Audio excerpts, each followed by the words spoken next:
UFC 292. These are the full card predictions and the betting breakdown. Main event, Aljamain Sterling versus Sean O'Malley. Really looking forward to this card. I'm going to talk about each of the matchups on it. So make sure you guys smash that like button. If you're new to the channel, subscribe. Turn the post notifications on. Make sure to share the video as well. And also note, I'm live for the entire UFC 292 fight card, 6 p.m. Eastern time on Saturday. Don't miss the fight companion. And let's get into the fights. First fight of the night, Kurt Holobaugh versus Austin Hubbard. It's the Ultimate Fighter lightweight finale. I'm going to pick Austin Hubbard to beat Kurt Holobaugh on a unanimous decision.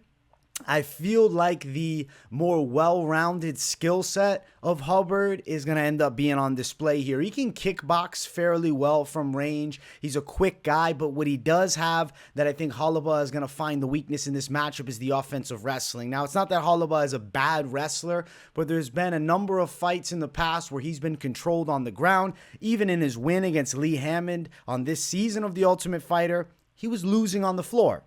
He fought Jason Knight in his recent bout, and that was last weekend, for the people watching, and he went to war with him. They were on each other's ass, back and forth brawl, they're training partners, and they put it on the line. Hubbard is not going to sit in there and just bang like that. Hubbard is going to strike and then set up takedowns. He's a proficient grappler alongside of a pretty well-rounded kickboxing game. He's also the younger man of the two, and I think right now momentum is definitely in his favor. Like, if I look at even pro wins as of recent, as opposed to the pro wins on the other side. Like, we got 2 quick knockouts for Holobaugh 2 years ago, and then obviously winning fights on The Ultimate Fighter.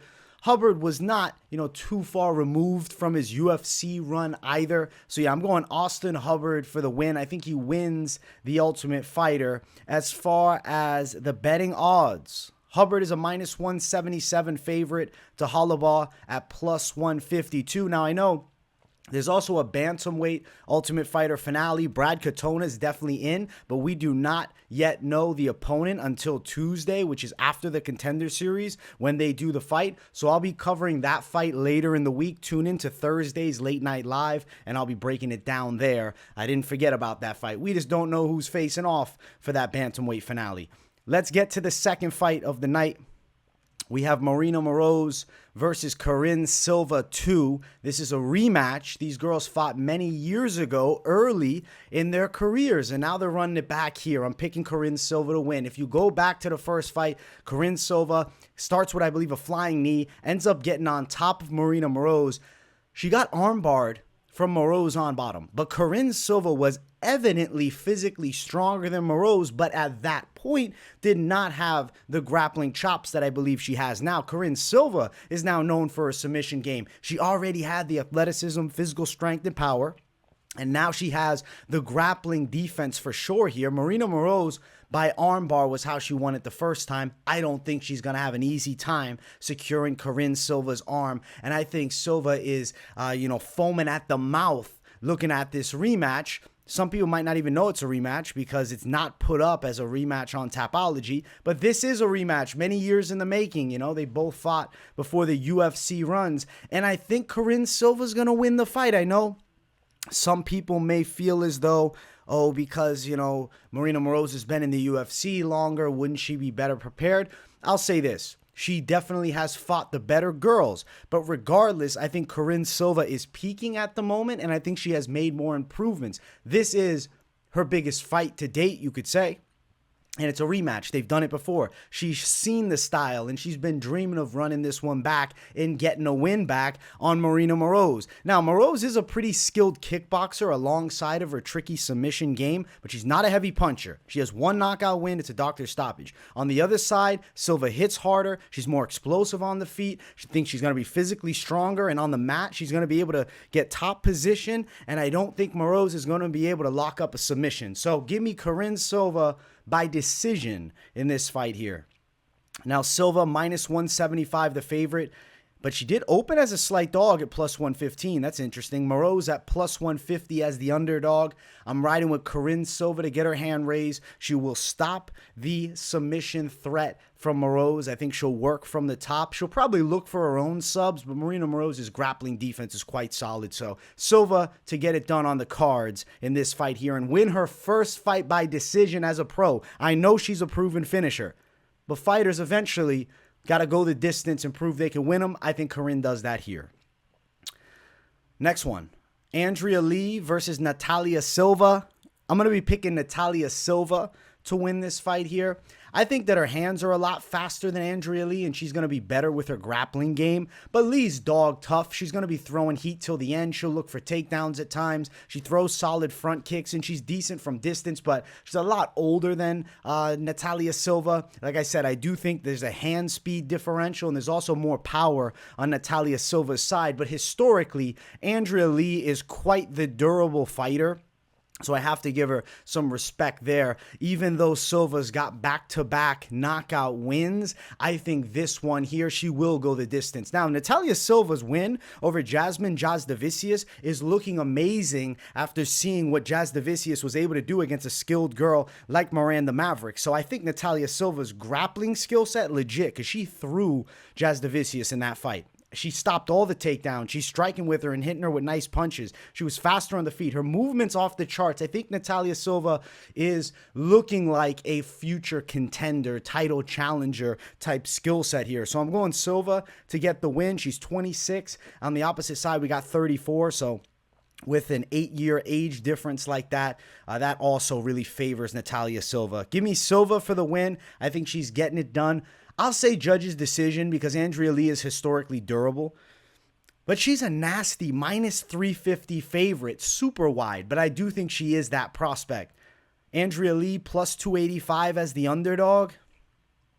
Silva's going to win the fight. I wish it was a better line now. It's swelled, but it opened wide too. It opened all the way at minus 300. So I do think the Natália Silva hype is not only seen by me, the books are having it too. And they're like, listen, you want to risk it on Natália Silva? You want to bet it? We're giving you a minus 300 or more tag. It's an ugly line, but I really do think she wins the fight. I respect the durability of Lee. I'll say it goes longer. It's around minus 192 for that over 2.5. Something interesting to note. Natália Silva for the win. She's going to touch up Andrea Lee and beat her on the cards in an impressive performance. I know Lee's coming off of a controversial loss too to Maycee Barber, but I really believe that the level of Silva is better than that of Maycee Barber as well. Next fight on the card, Gerald Meerschaert versus Andrei Petroski. Guys, I'm going with Gerald Meerschaert to strangle Petroski. He gets caught up in guillotines when he shoots by lesser guys. I know he does a lot of grappling competitions and he's winning. But dude, Gerald Meerschaert has one of those tricky submission games. Long limbs, man. Look at the reach difference. The height difference is 1 inch, but there is a 73 to 77.5 inch reach, the 4.5 inch reach difference between these two guys. And now I got Meerschaert, who's a historically good submission artist, specifically with his chokes. He's good at grabbing the necks. I think he can catch Petroski in a guillotine. I also think there's a possibility that Petroski shoot, Gerald Meerschaert able to counter, get to the back, and actually lock in a rear naked choke as well. Petroski, as a pro, has not been submitted. But on The Ultimate Fighter, ninja choke by Bryan Battle, he got locked up in. And if you look at the frames, right, Bryan Battle, slim, kind of long-armed fighter. Gerald Meerschaert, slim, kind of long-arm fighter. Granted, different styles to the two, but there is a correlation in the body type. I think that Meerschaert can win this one because Petroski's stand-up as well is subpar. He hits hard, but he's mostly throwing hooks and overhands. He doesn't set a lot up with a jab. He's not a guy that has crazy explosiveness in his punches. He has good wrestling. He explodes into takedowns well, and he's strong as a fucking ox. But if you're on the ground with Meerschaert, you're always in trouble. And if you're shooting and Wellington Turman is having opportunities to grab your neck, I think Meerschaert makes you pay. And also, don't sleep on Meerschaert's stand-up in this fight as well. I can see him touching Petroski on the feet. He's a southpaw. He's not super quick, but he does land with some power against certain guys. And he's going to bring some threats to Petroski in this fight. And I think that Petroski gets himself locked into a bad spot. I'm going Gerald Meerschaert for the win by sub. And the line for the fight, let's see the odds. Plus 195. Meerschaert opened at plus 145. It's swelled way up. It's at plus 192 now. To Petroski sitting at minus 230, the favorite. I don't think the line should be this wide. Look at the recent fights. Look at competition differential. Michael Gilmore, debut win. He's not with the promotion anymore. Zhang, not a high-level guy. Win. Nick Maximov, no longer with the promotion. Win by sub. That was kind of impressive, though. He strangled him quick. Wellington Turman, a guy that then dropped down to, 170 pounds and, takes a lot of L's in his run, too. Gerald Meerschaert on the opposite side has legit wins over pretty top-level guys. The best wrestler he probably beat on the whole slate. I got the name written down here. I think it's Deron Winn. Yeah, Deron Winn, I think, is the best wrestler that Meerschaert has strangled. Different style with the Petroski wrestling, but I think Meerschaert's live to sub him because Petroski's very offensive with his wrestling attack, and I think he gets himself put in a bad spot. I'm going to go Meerschaert to win by submission here. I'm riding with Mr. Underdog, GM3, to get a win. His loss to Joe Pyfer was brutal, and then he also lost in submission grappling to him, but I think Pyfer's a real prospect. Next fight, Gregory Rodrigues versus Denis Tiuliulin. I'll say this is the guaranteed banger of the night. I think these two are going to deliver heat on the prelims. I'm picking Gregory Rodrigues to win. I feel like he's going to get the knockout, but I'm praying that he chooses to look for grappling in this fight a bit here. Historically, Rodrigues' chin is awkward, right? Because it holds up in some fights really well, and then perfect shots just right on the dome. He gets hit right down the center. He tends to go out. Tiuliulin is a guy that overwhelms you with his striking, but he's not a necessarily one-shot knockout artist type of fighter. He does have good elbows, and if Rodrigues is not careful, he could be caught by those, but his power differential is way in the favor of Rodrigues. I think he's the better boxer of the two. He's the stronger guy. He's more explosive, and he does have a jiu-jitsu edge. I think use it. I think his striking success will be better off if he mixes in some grappling here. I'm going to say Gregory Rodrigues hurts Tiuliulin, and he does follow up with ground and pound using his, ground skills there to get a stoppage. But don't be shocked if he decides, fuck it, I'm looking for a sub here. Because Tiuliulin has been submitted 4 times throughout his career. He's only been knocked out 1 time. I think Rodrigues by submission is quite live. Kind of feeling a ground and pound knockout, but Club and Sub is calling my name as far as the betting side. When they drop the props, we'll check it all out throughout the week. But I'm going Gregory Rodrigues for the win. Ugly wide favorite at minus 360 to Tiuliulin at plus 285. But honestly, there's a competition of victory level difference between these two. And I know the last one here against Bruno Ferreira, Rodrigues got chinned bad. Bruno caught him with a money shot because Rodrigues just sat right inside. He hits hard, but Ferreira is a beatable guy. And, Rizzy Boev destroyed him quickly. I think Gregory Rodrigues was starting to look good in that fight up until he got caught. This matchup here with Tiuliulin is one he can shine in. Give me RoboCop to get the win. Probably ground and pound, but hopefully he looks for a sub because I think that Tiuliulin will give him his neck. So I think club and sub is very live there. Rodrigues for the W. Featured prelim of the night. It's Chris Weidman versus Brad Tavares. Dude, Chris Weidman at this point is so past his relative prime. It's insane to me that he's still fighting because he's taken a shitload of L's, but it's crazy if you're an OG fan and you remember how unbeatable Weidman looked at one point. I'm picking Brad Tavares to beat him on the cards. I think Weidman's going to look to wrestle, but he's not going to have the mobility that he once had to shoot as quickly. I think he's going to be a little bit cautious with throwing kicks, especially after the nasty leg break. So expect a lot of boxing out of Weidman. And I think Tavares at this point touches him up on the feet a bit. It's crazy that Brad Tavares is going to take out the former champ, but he's going to beat him, man. I think 3 rounds, he'll pull it off on the cards. Tavares historically is not a finisher. Weidman's wrestling is still pretty damn good. He shoots his takedowns well, but definitely lacks the explosiveness and physical strength that he once had. And as he's aged, you can also see his frame has kind of dwindled down. He's lost muscle mass, now into his later 30s. He hasn't fought in 2 years and 3 months. Fighting a guy like Tavares, who at the end of the day performs well even in his losses, aside from, the most recent fight where he got badly chinned quickly against Bruno Silva. I think that Tavares looked good against Dricus du Plessis, who's now a considerable monster in the weight class. I think he can strike with Chris Weidman for sure, and I think he's going to end up stopping a lot of the takedowns. Weidman's just too slow now at 39. He's going to lose here. It's just, I'd love to say Tavares by TKO because Weidman gets TKO'd a fair amount, right? But the thing is, Tavares is not a proven finisher. He doesn't have huge power in his hands. He's a volume puncher. I'll go Tavares on the scorecards to beat Chris Weidman.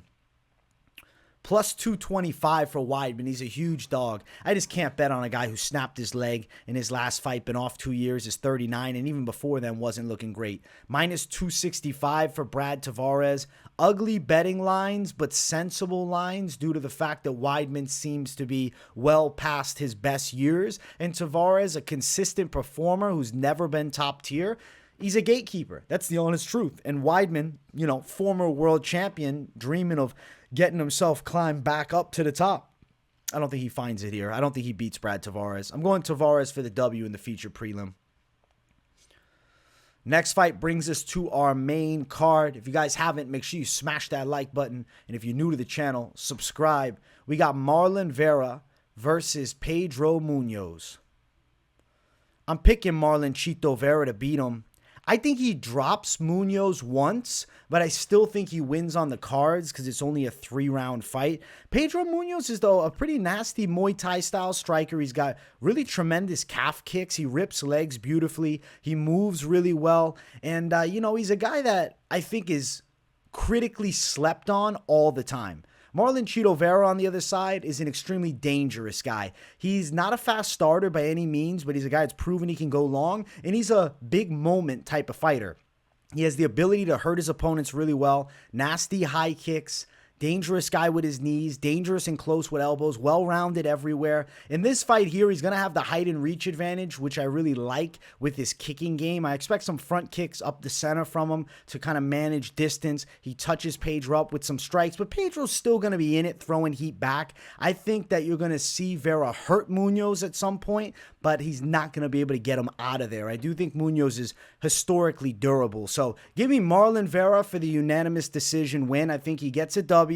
He's getting things moving again after the Sanhagen loss. At the end of the day, he's not far out from the title picture at bantamweight, and beating a guy like Pedro Munhoz is a must at this point. So Chito Vera, high confidence pick, but I'll say unanimous decision. I don't think he stops the tough Munhoz. I think he'll maybe high kick him, hurt him bad, but Munhoz is going to find a way to recover and end up losing on the cards. Minus 180 for Chito Vera, plus 155 for Munhoz. It's going to be weird, right? Because Vera, being a historically slow starter, he could drop the first round and then win the second and third.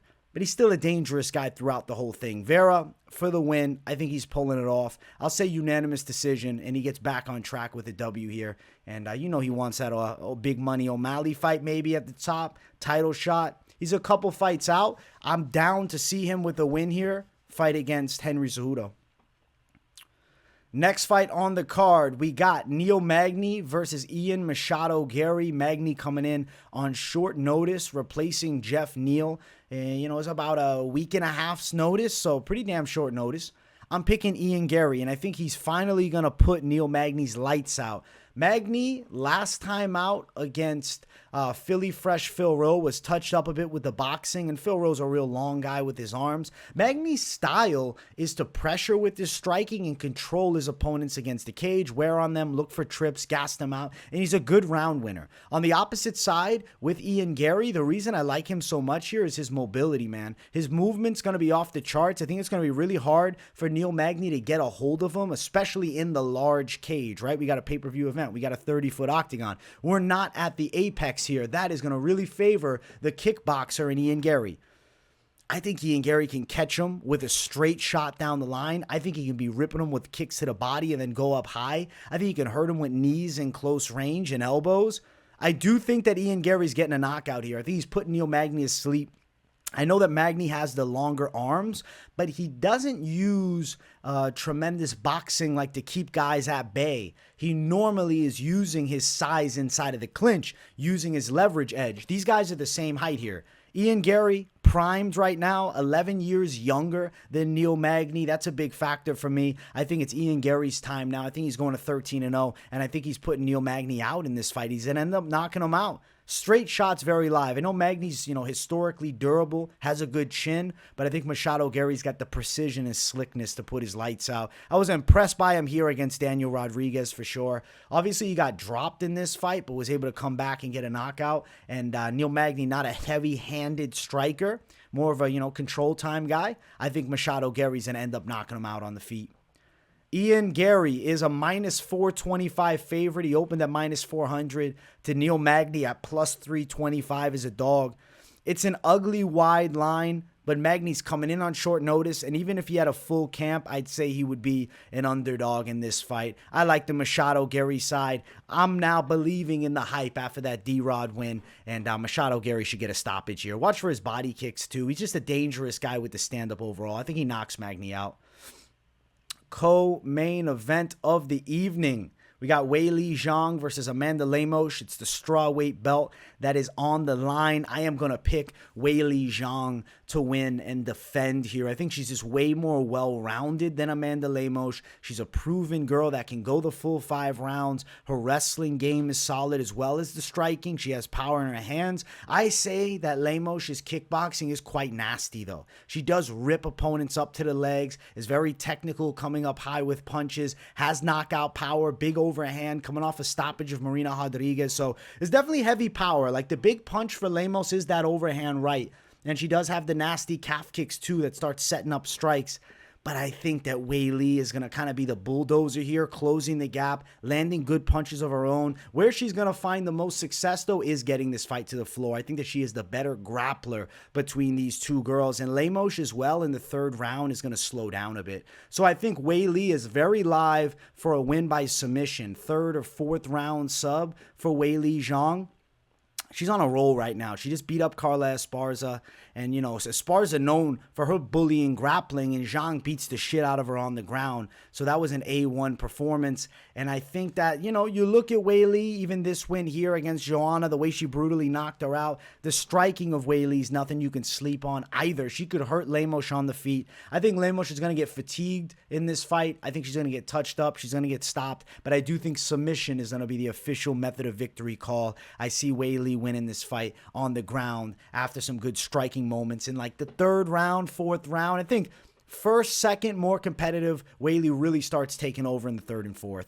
Minus 300 for Weili, so she's a big favorite. She opened up at minus 550. Wow.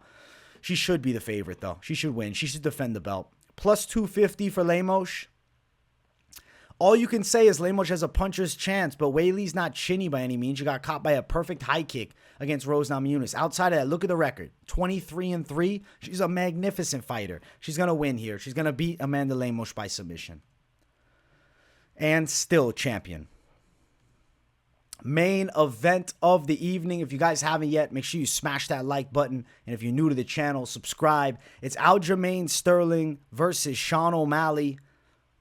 Guys, I'm picking Sean O'Malley to do it. I think he can catch Aljamain Sterling with a knee as he looks to shoot coming inside. I think his elbows inside of the clinch are going to be dangerous. And I think you have to watch for his high kicks from the outside. Aljamain Sterling historically has very low hands. He doesn't put up a high guard very often. From the outside, his hands are real low. He's fighting a guy a lot taller, 5'11" to 5'7". Now, only 1 inch in the arm length advantage. At the end of the day, O'Malley is much better at using his striking from distance opposed to Aljo on the other side, who throws a lot of naked kicks. He'll rip kicks with the hands low. O'Malley is going to find counters on the feet. He's going to hurt Aljamain Sterling, and a lot of people are going to be pretty surprised with the Sean O'Malley grappling defense. He's going to be hard to get a hold of for Aljamain Sterling, and I think especially if he does get a hold of Sean O'Malley, he's going to be even harder to keep down.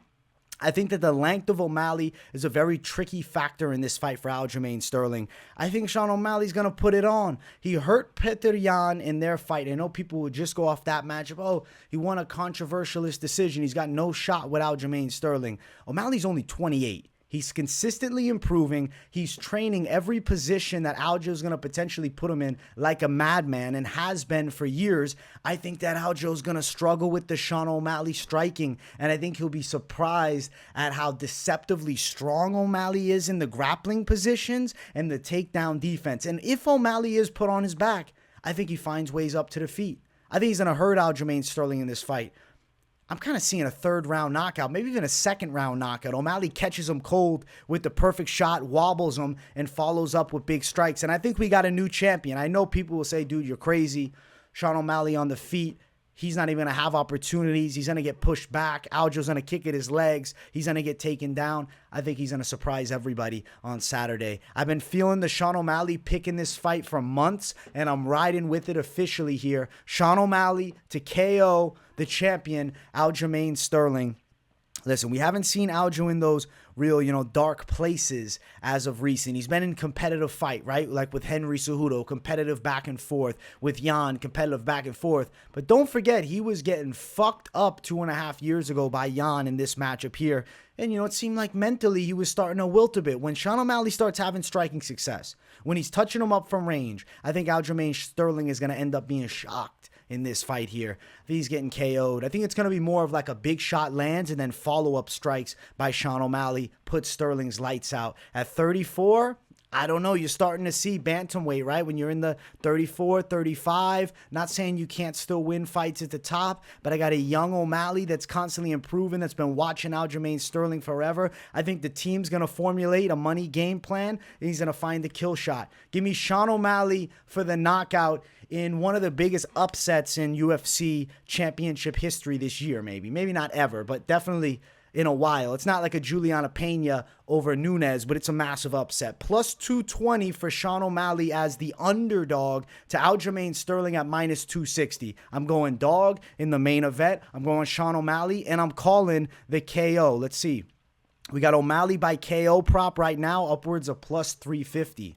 Very interesting. That's a wide line. Obviously, the money line's great too, but I think he's going to end up sniping Aljamain Sterling out. Give me Sean O'Malley to win. I like the frame here. I like the stylistic matchup, and I'm telling you guys, I really believe in the game plan and the team around Sean O'Malley to find the key to the lock that has been Aljamain Sterling's title run. Give me Sean O'Malley by knockout in a major upset in the main event of UFC 292. We got a pretty damn banger card I cannot wait for. So make sure you guys smash that like button if you enjoyed the breakdown. If you're new to the channel, subscribe. Turn those post notifications on and put them to all so you don't miss a video, because I'm dropping a shit ton of content every day of the week, especially with this UFC 292 fight card. Let me know in the comments what you think, specifically of the main event pick. Am I a madman for going Sean O'Malley? Or I know some of you out there are going to agree with me. Let me know in the comments if you see what I'm saying, that O'Malley finds the kill shot on Aljamain Sterling. Much love, everybody. And if you have nothing to say in those comments, just drop a W in the chat to boost the algorithm for your boy. I appreciate you all tuning in. I'll see you guys throughout the entire week, so keep your eyes peeled on the channel. Much love, everybody. Peace.